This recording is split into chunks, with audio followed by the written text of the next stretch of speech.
करते हैं class 12 semiconductor electronics का एनसीईआरटी एक्सरसाइज। बहुत कम से क्वेश्चन है बिकॉज ये चैप्टर के अंदर आपको कोई न्यूमेरिकल्स तो मिलने वाले हैं नहीं, राइट। मोस्टली पूरा चैप्टर थियोरटिकल था, तो आपको एक्सरसाइज में भी थियोरटिकली क्वेश्चन मिलने वाले हैं। और एक टॉपिक है ट्रांजिस्टर, जो आपको सिलेबस में से ही निकाल दिया गया है, तो उससे जुड़े हुए जितने भी क्वेश्चन अभी होंगे वो हम सॉल्व नहीं करेंगे बिकॉज वो आपको एग्जाम में नहीं आने वाला है। चलिए, तो पहला सवाल है, in an type silicon which of the following statement is true. अभी ट्रू फॉल का सवाल आ रहा है, देखो। तो आपको कहा गया है N type semiconductor, N type silicon.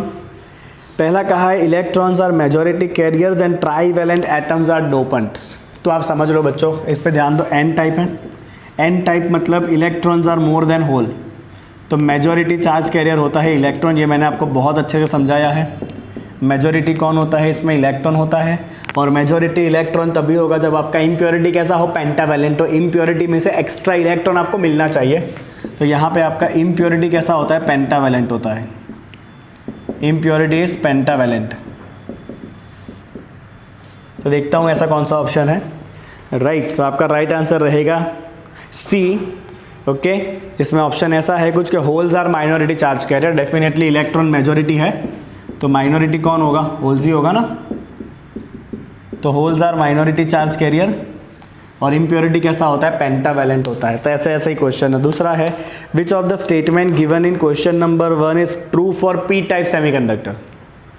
अब पी टाइप के लिए क्या सही है वो पूछा गया है। चलो, तो पी टाइप के लिए क्या होता है? P type silicon, P type का मतलब है holes are more than electron. तो यहाँ पे मेजॉरिटी चार्ज कैरियर होता है होल और माइनॉरिटी चार्ज कैरियर होता है इलेक्ट्रॉन। हमें होल ज़्यादा करना है तो यहाँ पे इम्प्योरिटी होता है ट्राईवैलेंट, तभी आपको हर जगह पे एक एक होल मिलेगा। तो इम्प्योरिटी होगी यहाँ पे ट्राईवैलेंट। तो ऊपर जो 4 स्टेटमेंट दिए है उसमें से पी टाइप का जो करेक्ट स्टेटमेंट है, राइट, वो स्टेटमेंट है आपका holes are majority charge carrier and the impurity is trivalent. Holes are majority charge carrier, impurity is trivalent. इसमें मैंने सब कुछ लिख दिया है। चलो, तो तीसरा सवाल देखते हैं। Carbon, silicon and germanium have 4 valence electron each cell. These are characterized by the valence and conduction band separated by the energy gap respectively, which is equal to energy gap of carbon, silicon and germanium को compare करना है। अब क्या कराऊँ बोलो ये exercise में आपको। तो अगर आप देखोगे energy gap of carbon, energy gap of silicon, energy gap of germanium, तो हमें पता है बच्चों कार्बन के इलेक्ट्रॉन सेकंड ऑर्बिट में होंगे, टाइटली बंधे हुए होंगे ना, तो उनका एनर्जी गैप ज़्यादा होगा। उनको वैलेंस में से कंडक्शन में जाने में ज़्यादा मेहनत करनी पड़ेगी, ज़्यादा एनर्जी चाहिए। तो कार्बन का एनर्जी गैप सबसे ज़्यादा होता है बिकॉज यहाँ पे वैलेंस इलेक्ट्रॉन कहाँ पर है? सेकंड ऑर्बिट में है, जो टाइटली होल्ड करे जाएंगे। Valence electrons are in second orbit, इसको बहुत ही टाइटली पकड़ा जाएगा, राइट। यहाँ पे वैलेंस इलेक्ट्रॉन चौथे ऑर्बिट में होंगे, तो इसके ऊपर अट्रैक्शन कम होगा, तो इसमें एनर्जी गैप भी कम रहेगा। चलो, फालतू क्वेश्चन। तीसरा सवाल, ये चौथा सवाल आ गया। In unbiased P N junction hole diffuse from P region to N region. सुनना, क्वेश्चन 4 ऐसा पूछा है। अनबायस्ड मतलब फॉरवर्ड रिवर्स कुछ नहीं लगाना है हमें। अनबायस पी एन जंक्शन है, जानते हो ना पी एन जंक्शन को, एक तरफ पी एक तरफ एन। होशियार है वैसे तो सब लोग। पी में होल्स होते हैं, एन में होते हैं इलेक्ट्रॉन, और इलेक्ट्रॉन इस तरफ डिफ्यूज होते हैं, याद है ना। और फिर इधर आपका डिप्लेशन बनता है। आहा, ठीक है ना। तो यही पूछा है कि होल्स जो है वो पी से एन की तरफ डिफ्यूज होंगे, क्यों? उनकी मर्जी। नहीं, ऐसा नहीं है। वाई होल्स विल डिफ्यूज, तो आपको 4 ऑप्शन दिए हैं। पहला, free electron in the N region attract them, तो यहाँ पे जो फ्री इलेक्ट्रॉन है वो होल को अट्रैक्ट करेंगे। दूसरा, they move across the junction by the potential difference, potential difference की वजह से जंक्शन क्रॉस करेंगे। तीसरा, hole concentration in P region is more as compare to N region, तो यहाँ पे होल ज़्यादा है कंपेयर टू एन रीजन, इसलिए होल्स जो है वो पी से एन में जा रहे हैं। तो that's a correct answer, that is a correct answer, right. कि यहाँ पे होल कॉन्सेंट्रेशन ज़्यादा है compare to the N side, इसीलिए होल जो है वो पी से एन की तरफ डिफ्यूज होंगे। तो ये डिफ्यूजन क्यों होगा? Due to more concentration of hole on P side compared to N side. चल मुन्ना, अगला सवाल करेंगे number 5. When a forward bias is applied, MCQ पूछा ये भी. When a forward bias is applied to the PN junction, forward bias, forward bias मतलब P के साथ प्लस, N के साथ माइनस, और डिप्लेशन का पोटेंशियल और बैटरी का पोटेंशियल एक दूसरे को अपोज करता है ताकि डिप्लेशन बैरियर कम हो जाए. राइट, तो आपको ऑप्शन यही पूछा है.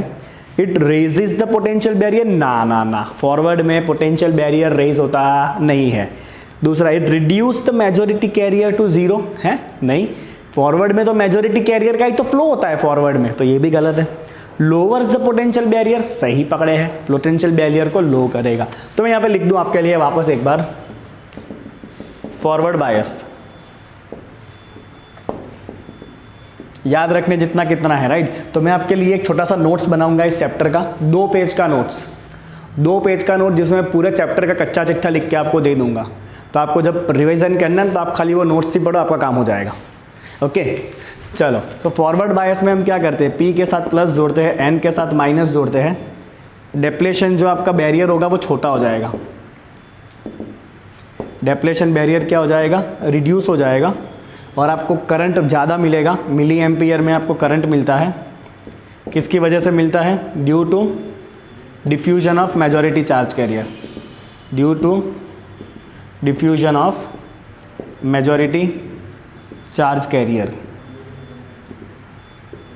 ओके, ठीक है ना. चलो आगे ले जाता हूँ आपको. छठा क्वेश्चन आपके स्क्रीन के ऊपर. ट्रांजिस्टर आया, क्वेश्चन कैंसिल. ट्रांजिस्टर करना ही नहीं है अपने को, question cancel. For a transistor, वापस ट्रांजिस्टर आया, कैंसिल. क्वेश्चन नंबर 8, हाँ रेक्टिफायर आया. क्वेश्चन नंबर 8 देखो, चलो रेक्टिफायर का सवाल आया. सवाल नंबर 8 जो है वो रेक्टिफायर का है. देख मुन्ना, क्या करेगा तू रेक्टिफायर में. तो तेरा सवाल नंबर 8 कहता है कि in half wave rectification what is the output frequency if the input frequency is 50 hertz. Intelligent question है हाँ ये. what is the output frequency of full wave rectifier for the same input. मस्त question है. तो आपका input frequency है 50 hertz. Input होता है आपका एसी करंट, है ना. रेक्टिफायर में आप एसी करंट लगाते हो या एसी वोल्टेज लगाते हो जिसका फ्रीक्वेंसी है 50 हर्ट्ज. अब ये पूछा है कि अगर ये हाफ वेव रेक्टिफायर है, बहुत इंटेलिजेंट क्वेश्चन है ये. हाफ वेव रेक्टिफायर अगर है तो फ्रीक्वेंसी आउटपुट में कितना होगा, और अगर फुल वेव रेक्टिफायर है तो फ्रीक्वेंसी कितना होगा आउटपुट में. समझना हाँ ये सवाल. चलो तो पहले तो आप इनपुट थोड़ा सा ड्रॉ कर लो. तो इनपुट आपका एसी होगा, दिस इज इनपुट. ओके, और इनपुट का एक वेव एसी सिग्नल है ना, दिस इज इनपुट एसी. तो ये आपका एक वेव हो गया इतना, फिर वापस रिपीट होगा, है ना. ये आपका एक वेव है, right. So I can say this is the time period. उसके बाद वो वापस रिपीट हो रहा है. अगर हाफ वेव रेक्टिफायर है तो आपको उसका आउटपुट पता होगा. यस, सही एकदम. हाफ वेव में आपका आउटपुट ऐसा होता है, यहाँ पे आपका आउटपुट मिलेगा फिर ज़ीरो हो जाएगा, वापस आपका आउटपुट मिलेगा फिर ज़ीरो हो जाएगा, है कि नहीं. हाफ वेव में ऐसा होता है. तो आपका एक वेव कितना है, देखो ये इतना से यहाँ चालू हो रहा है वेव, बन जाना भाई. फिर इसके बाद वापस पैटर्न रिपीट हुआ, if you can see, right. तो यहाँ पे भी आपका एक वेव इतने में ख़त्म हो रहा है. तो time period is same. Time period कैसा है, सेम है. देखो जितना इसका टाइम पीरियड है रिपीट होने का, इसका भी उतना ही टाइम पीरियड है रिपीट होने का वापस. तो इसका फ्रीक्वेंसी अगर 50 है तो इसका भी फ्रीक्वेंसी 50 रहेगा, because they both have same time period half wave में, राइट. तो this has also answer of 50 hertz. They both repeat after the same time interval. Okay, चलो अगर यही फुल वेव है तो फुल वेव का आउटपुट कैसा होता है. For full wave rectification output is like this. This is how you will get the output in full wave, अगर आपको याद हो तो, राइट. तो फुल वेव में एक वेव इतना ही है खाली. देखो इसके बाद वापस रिपीट हो गया, तो एक वेव आपका इतना ही है. तो ये हो जाएगा आपका टाइम पीरियड जो ओरिजिनल से आधा हो गया। देखो AC का टाइम पीरियड इतना था, राइट, हाफ वेव में भी टाइम पीरियड उतना ही है, बट फुल वेव में टाइम पीरियड आपका आधा हो चुका है। टाइम पीरियड आधा हुआ है तो फ्रीक्वेंसी क्या हो जाएगी, double, because frequency and time period inverse होते हैं, राइट। तो यहाँ पे देखो अगर ये 1 सेकंड में 50 बार वैरी होगा ना, तो ये 1 सेकंड में 100 बार वैरी हो जाएगा। दिख रहा है आपको, सिंपल है एकदम। तो इसीलिए यहाँ पे आपका जो फ्रीक्वेंसी होता है ना फुल वेव का, वो डबल होता है। फुल वेव का फ्रीक्वेंसी कैसा होगा आपका, डबल होगा, बिकॉज उसका टाइम पीरियड आधा है। आई होप आप समझ चुके हो ये क्वेश्चन को, ओके। चलो आखिरी पूछा जाए ऐसा क्वेश्चन एक्सरसाइज में से number 11, 9, 10 are of transistor. A PN diode is fabricated from semiconductor with a band gap. तो बैंड गैप मतलब EG आपको दे दिया है 2.8 इलेक्ट्रॉन वोल्ट। पूछा ये है can it detect a wavelength of 6000 nanometer. Can it detect lambda equal to 6000 nanometer. तो detect तभी हो पाएगा जब ये रेडिएशन का एनर्जी गैप से ज़्यादा हो, तभी जाके वो इलेक्ट्रॉन होल का पेयर प्रोड्यूस करेगा, करंट को चेंज करेगा और वो करंट फिर डिटेक्ट होता है कि नहीं। तो हम यहाँ पे लिखेंगे कि radiation is detected if its energy is more than band gap। तो let's find the energy with radiation। तो सिंपल फॉर्मूला होता है बच्चों hc बाई लैम्बडा। ये जूल में होता है, आपको इलेक्ट्रॉन वोल्ट में चाहिए तो एक E से डिवाइड कर दो। लेट्स पुट द वैल्यू 6.626, याद है ना, h को भूल गए, 10 पावर 27, ओके। चलो C का वैल्यू 3 इंटू 10 पावर 8, E का value 1.6 into 10 power -19 and lambda is 6000 nano. This is in electron volt. चलो इसको सिंप्लीफाई करते हैं।